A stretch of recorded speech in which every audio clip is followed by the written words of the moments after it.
Цивил медија.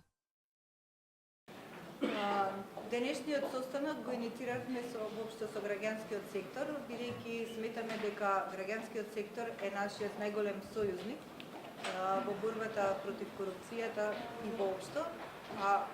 Денешната средба посебно ја иницииравме и во пресред на председателските избори, бидејќи сметаме дека ќе можеме да очекуваме од нивна страна голема помош и поддршка, и значаен број на информации кои што ќе ни помогнат понатаму да постапуваме и да формуламе предмети доколку ќе ни биде тоа потребно. Значи, ова не е наша работна средба.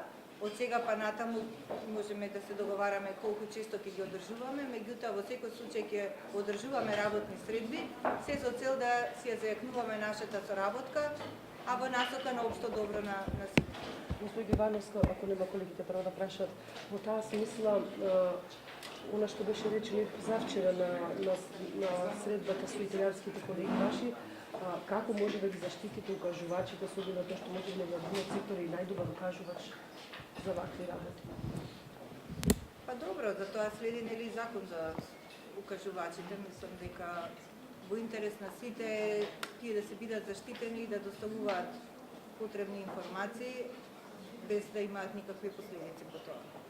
И што може да се премине до италијански модел што беше споменат? Добро, ние допрва ќе зголемуваме соработката и ќе го земеме за пример италијанското искуство.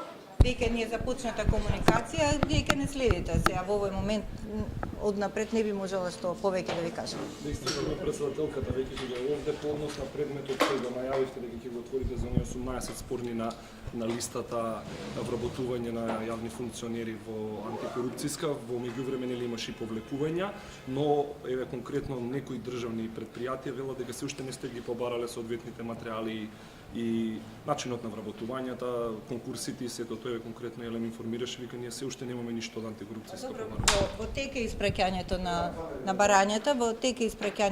барањата, морате да имате во предвид дека ние имаме многу мали човечки ресурси во секретаријатот, буквално едно лице ги работи сите тие барања.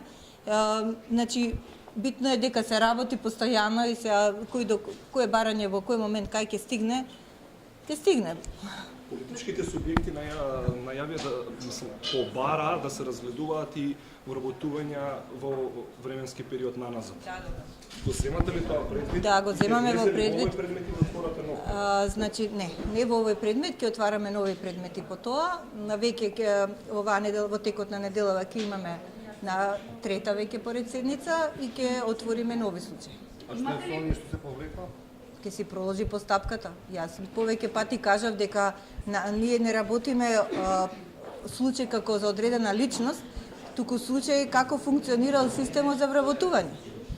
Нашата цел ќе биде да исполниме во таа насока, да успееме да го подобриме системот за вработување без разлика која личност се пријавува на тој конкурс.